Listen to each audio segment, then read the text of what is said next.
Have you ever wondered why we desperately crave those who pull away from us? Why the most noble gestures, when offered without measure, become invisible? Why the more you try to prove you're worthy of love, the more unworthy you feel? Machiavelli wrote, "Men forget more quickly the death of their father than the loss of their patrimony." This phrase isn't just about power or politics. It's about what truly moves human relationships: value, scarcity, and desire. Love is a silent war between presence and absence, between showing too much and hiding just enough. Comment now. I am the chaser, if you've ever changed your entire life for someone who barely noticed. Section 1. The invisible prize. When desperation becomes repulsion. How many times have you given everything and received almost nothing? How many times have you vowed to be chosen, only to be ignored in the end? Perhaps the mistake lies in the verb to choose, because the man who needs to be chosen has already lost his sovereignty. The fatal error of modern men. You think love is about proving your worth. You send paragraphs when she sends words. You cancel plans with friends when she becomes available. You ask, "How was your day?" every single evening, like a worried mother checking on a child. Stop. You're committing relationship suicide with kindness. There's a type of man who, upon entering a room, doesn't need to open his mouth. He doesn't force charm, doesn't display conquests. He's simply there, and that's enough. You've seen this type. While others bow, show off, or beg for attention, he remains silent like an altar that knows the faithful will come. This isn't arrogance. This is existential strategy. Machiavelli never wrote about romantic love, but he wrote about power. And love, my friend, is the wildest territory of human power. The prince must desire to be feared and loved, but if he must choose, let him be feared. Now hear this with different ears. Here, feared doesn't mean aggressive. It means respected, untouchable, valuable, rare. The cruel truth about female desire. Most men make a fatal mistake. They offer their presence like charity. Always available, always smiling, always saying yes. And the more they give themselves, the more invisible they become. Because love, like power, isn't given, it's provoked. There's something cruel but true in female desire. She desires what she doesn't completely possess. She falls in love not with what's easy, but with what's difficult to decipher. Not with the one who places her at the center of the world, but with the one who has a world she wants to enter. What happens when you chase? You know what happens when you chase a woman? You transform into a clearance store display, a flashing sign. Take me, I'm available at any cost. And what's abundant loses value. Imagine a rare perfume hidden in an old Paris shop. No advertising, no display window. Now imagine a free spray bottle at the entrance of a popular mall. Both might have the same scent, but which would you desire more? The human mind and heart work this way. We desire what doesn't surrender easily. That's why the first Machiavellian rule of seduction isn't to conquer, it's to become the prize, the trophy, the enigmatic figure who doesn't seek but attracts, who doesn't offer himself but makes himself present in a firm and selective manner. You might think, but isn't this playing games? No. Playing games is pretending to be what you're not. Here we're talking about living a life so full, so dense, so yours that anyone who wants to be part of it needs to qualify, not the other way around. The transformation that changes everything. Have you been the one who sends messages and waits for responses? The one who asks, "Did I do something wrong?" The one who gives everything hoping to receive crumbs? Then you already know the taste of humiliation. And perhaps you're ready for the more bitter and liberating taste of transformation. See, it's not about being indifferent, but about being whole. Whole men don't chase. They walk in a straight line, and those who love them run alongside. To deviate from your own path because of a woman is to give up what's most precious in you. Your axis, your internal kingdom. What women actually want. Women, deep down, don't want a man who makes them the center of the universe. They want to be the eclipse in a universe that already spins. They want to enter a stable, mysterious, secure, and intriguing orbit. And this only happens when you're capable of being fully present, but never begging. Pause this video right now. Think of the last time you begged for someone's attention through your actions. Comment, "I lost myself," if you've ever abandoned your own path for someone who is walking away. In exactly 90 seconds, you'll discover why emotional availability kills attraction faster than any rejection ever could. Section 2. The silence that seduces. When mystery becomes magnetic, there's something in silence that screams. Not empty silence, but the kind that holds within it secrets, pains, conquests, and enigmas. It's this silence that attracts, not the silence of absence, but of presence not fully delivered. What exhausts a woman? You know what tires a woman? Someone who, on the first date, already pours their entire emotional autobiography on the table. My past was like this. My ex did that. My dream is this. In one night, she reads the entire book. But books we devour quickly are rarely reread. Those that leave us with questions, these inhabit our minds for years. Machiavelli said that a wise leader never reveals all his intentions. The same goes for the man who desires to be desired, not out of cowardice, but out of emotional strategy. Because when everything is said, nothing is sacred. And the sacred, what pulses in silence within us, is what truly seduces. The female mind desires to explore. The female mind, like the masculine, desires to explore, decipher, conquer. When you expose yourself completely, without time, without measure, without mystery, she no longer needs to imagine. And imagination is where desire is born. Have you noticed how mysterious characters in movies are almost always the most seductive? It's not because they speak little.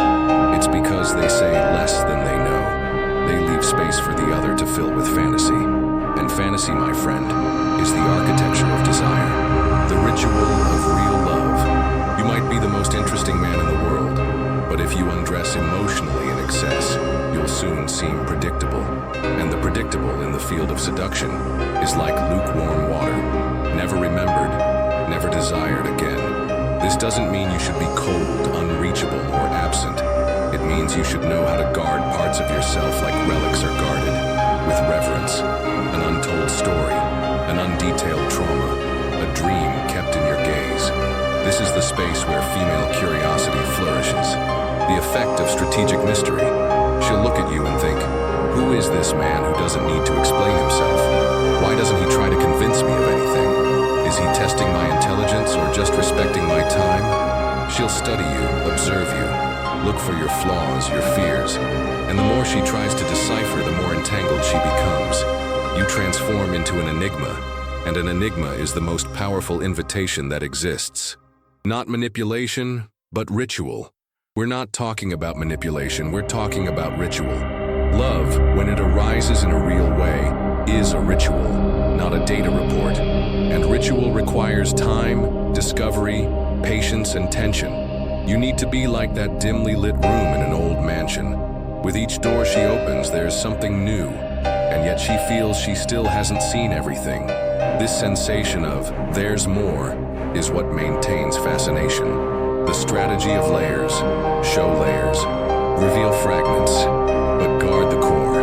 Let her see your strength but hide your scars for a while. Show your intelligence but not your complete emotional map. Give her access to the garden but keep the sanctuary locked. And yes, one day perhaps she'll learn the key, but only if she has enough courage to deserve what's inside.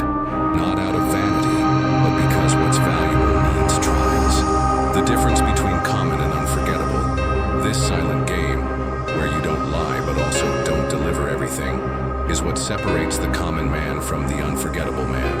And in the world of seduction, being unforgettable is much more powerful than being desired for an instant.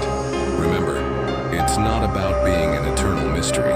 It's about being a universe where the other desires to enter but never reach completely. Because in the end, what keeps desire alive isn't what we know. It's what still remains to be discovered. Comment, I overshare, if you've ever killed attraction by revealing too much too soon. The third principle will shatter everything you believed about showing emotions to women. Section 3. Controlled coldness. When desperation becomes transparent. There's a silent scene that repeats night after night in many men's lives. He looks at his phone. No response. He reviews the messages, analyzes every word, every comma, feels his chest tighten, and then, in an impulsive surge, writes once more, "Are you okay?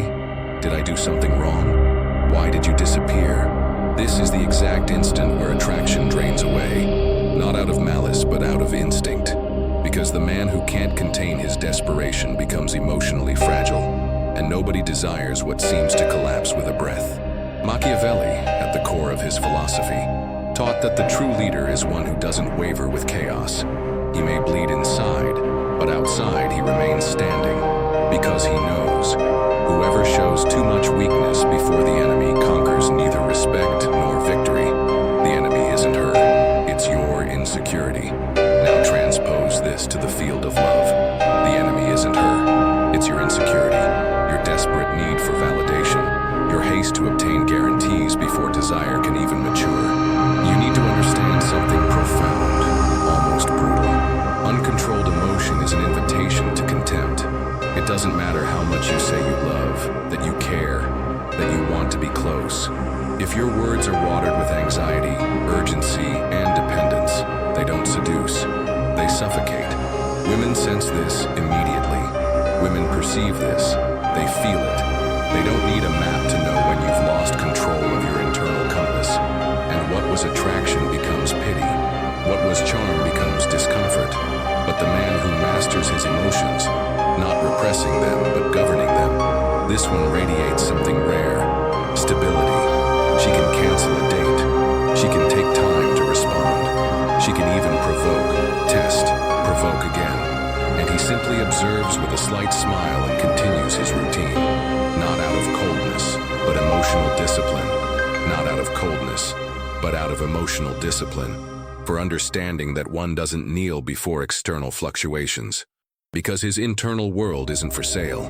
This type of man is rare and therefore so desired. He's like a tree in the middle of a storm. It sways but doesn't break. And every woman, consciously or not, seeks this firm trunk against which she can lean. The crucial point, this takes practice. But here's the crucial point. You don't become this man overnight. It takes practice. It takes bleeding in silence sometimes. It takes making mistakes, reacting poorly, apologizing, and then slowly learning to breathe before acting. Because when you can see your own emotion arise and choose what to do with it, you stop being an instinctive animal. You become a sovereign, an emperor of yourself, when she begins to respect you. And that's when she begins to respect you, not out of fear, but because before you're calm, she feels security. Before your pause, she sees intelligence. Before your absence of desperation, she perceives value. Controlled coldness isn't lack of love. It's the capacity not to be consumed by what you feel. It's feeling everything and still choosing not to lose your axis. It's loving, but not begging. It's wanting, but not crawling. It's caring, but maintaining honor. The predictable versus the sovereign. Because the man who explodes at any provocation, who demands immediate responses, who despairs at silence, this man is predictable. He's fragile. He's emotionally insecure. And what's fragile doesn't attract except through maternal instinct. But here, we don't seek to be cared for. We seek to be desired. The next time chaos threatens, next time chaos threatens to invade, breathe. Return to your body. Create silence within yourself, and remember, you don't need to prove anything to anyone who doesn't recognize your value. The man who holds his emotions before a test doesn't repress his humanity. He honors his sovereignty. And this self-control, this serene coldness, is what makes her not just an interested woman, but a woman in a state of reverence. Comment: I lost control. If you've ever destroyed attraction by showing too much desperation too quickly. The fourth principle reveals why boundaries create more desire than accommodation ever could. Section 4, the invisible limit. When respect becomes the foundation of desire. Do you remember the first time you stayed silent when you wanted to scream? Or when you let a disrespectful attitude pass because you feared seeming too difficult? How many times have you swallowed discomfort and smiled? How many times have you confused submission with patience, kindness with apathy?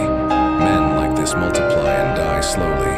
Machiavelli, observing power games, noticed that kings lost their kingdoms not through enemy force, but through silent concession of their own principles. One territory ceded here, another there, and when they realize it, they no longer command anything. In the field of seduction, This happens every day. Men who, desperate to please, say yes when they wanted to say no. They accept irony, last-minute cancellations, flirtations disguised as jokes. And behind each concession, there's a piece of respect that dies. You think you're being gentle. You think you're being gentle, but she feels she's dealing with someone who doesn't value himself. And the desire that could be born escapes through the fingers. You know why? Because respect is the womb of desire. A woman might laugh, flirt, play with a man who's too gentle, but if she doesn't respect him, she doesn't desire him. And respect is only born where there are limits. The limit is the sacred frontier. The limit is the sacred frontier of your territory. It's the line that says, "Up to here you're welcome, from here on no more." And a man without this line isn't a territory, he's a doormat. Imagine two scenarios. In the first, she plays with you in a way that diminishes you, and you laugh like someone swallowing poison with sugar. In the second, she plays, and you with a firm look and calm tone respond, "There are things I don't find funny, and this is one of them." In the first, you might win laughter. In the second, you win respect, and more than that, desire. Because the man who imposes limits carries within himself a silent signal. I am valuable, and I don't allow myself to be treated like something cheap. This disarms, this fascinates, this awakens something primal. But attention, imposing limits isn't screaming, attacking, or threatening. It's communicating with calm, with elegance, with firmness. It's saying no with the same lightness of saying yes, because you're not afraid to lose. This is exactly what makes her curious. And it's exactly this that makes her curious. Because she perceives you're not trapped by the result. You're committed to your dignity. And here lies the paradox. The more you're willing to lose her for fidelity to yourself, the more she feels she's found someone worth conquering. Think about it. A man who accepts everything out of fear of being alone is already alone, because he abandoned himself. But the man who remains whole before provocation, disdain, and others' emotional disorganization, this man radiates something rare. He doesn't need love. He chooses to love. And this changes everything. Women test limits. Women test limits. Sometimes consciously, sometimes not. Maybe from trauma, maybe from habit, maybe just to see if the man before them has spine or just muscles. They arrive late, ignore messages, make last-minute invitations. And with each gesture, they silently ask, "Do you love yourself enough to tell me no?" When the answer is yes, and when the answer is yes, when you refuse with lightness, when you withdraw without drama, when you say, "This doesn't work for me," without begging, she perceives she's before someone different, someone who doesn't need to be adored, only respected. And this respect is the fertile soil where desire grows strong and indomitable. Saying no filters everything. Saying no drives away whoever isn't real. It drives away tests, filters farces, and opens space for a real connection made of mutual admiration to flourish. The no is an offering, a prayer, a reminder. I am mine before being anyone else's. And the man who knows this isn't just desired, he's feared, admired, and above all, respected. Comment, I have no boundaries, if you've ever lost someone's respect by accepting treatment you knew was wrong. The final principle reveals the ultimate secret of masculine sovereignty that makes women fight to be chosen. Section 5, Sovereign of Self, the ultimate attraction through internal empire. There's a scene that repeats like a recurring nightmare in men's lives. She arrives, beautiful, intense, enigmatic. Her presence throws you off balance, accelerates your breathing, alters your focus, and without realizing it, you begin to orbit around her. The academy comes later. The gym gets postponed. The week's goal is forgotten. The friend group disappears. Your habits, your schedules, your routine, everything begins to orbit around a new moon. But a moon, no matter how beautiful, wasn't made to be the sun. Machiavelli wrote, "He who depends on fortune or others' goodwill will never be free." In love, this truth is even more cruel. You want to be desired? Stop living like a subject. You want to be desired? Then stop living like a subject. Become king. The sovereign man doesn't mold himself to others' desires. He molds his own destiny. He doesn't wait to be chosen. He chooses. This isn't coldness, it's maturity. It's the brutal awareness that nobody will save you. That love, when it comes, must find an empire, not vacant land waiting to be built upon. The sovereign has a purpose greater than affection. The sovereign has a purpose greater than affection. He loves, yes, and deeply. But he doesn't stop training, creating, seeking, producing, building his work in the world. And here's the most damned secret of seduction. The more you dedicate yourself to your path, the more she wants to walk beside you. Not because you ignore her, but because you don't idolize her. Because your life is already so full of meaning that she doesn't need to come to complete it. She comes to celebrate it. Sovereignty is first an interior choice. Sovereignty is, above all, an interior choice. It's waking up early even when nobody's watching. It's keeping the word given to yourself. It's doing what needs to be done even when your heart is distracted by a soft voice and sweet perfume. Being sovereign is understanding that passion passes, but mission remains. That desire can blind, but discipline illuminates. It's choosing every day to maintain your axis, your clarity, your direction, even when someone enters your life and messes with certainties. Even when the desire to stay is greater. Even when the desire to stay is greater than the fear of losing. Even when her touch makes you forget who you were. And still, you remember.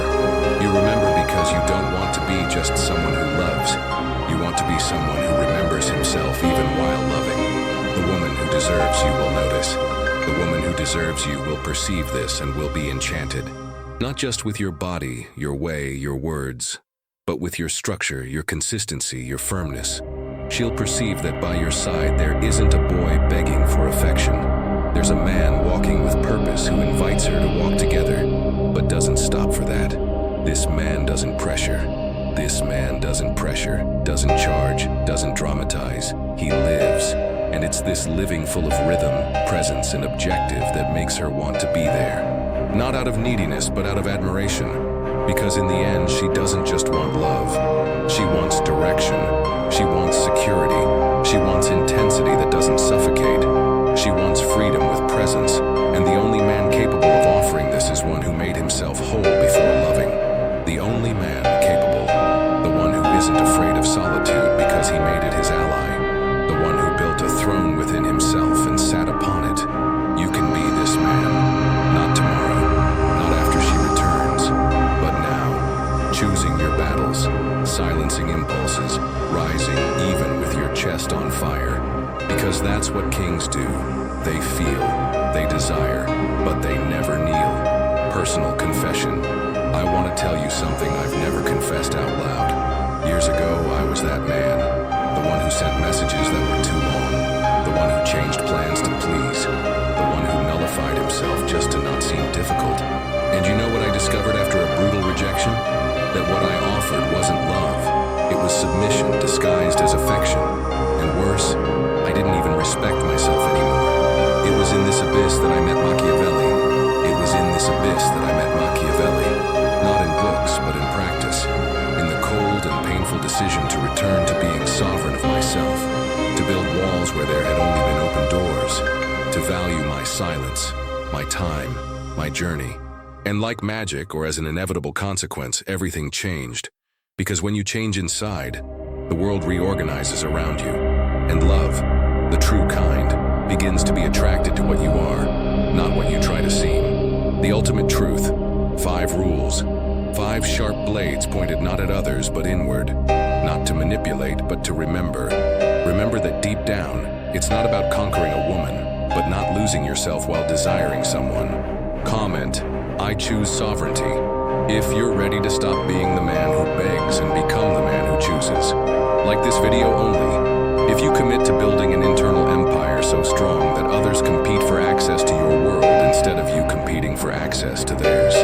Subscribe if you want the advanced Machiavellian principles that separate kings from subjects in every area of life. Your transformation begins the moment you stop needing others' approval to feel worthy of respect. The ancient prince's final secret. True power comes from being so self-sufficient that others compete for the privilege of your attention. Become sovereign of yourself. The world has enough subjects.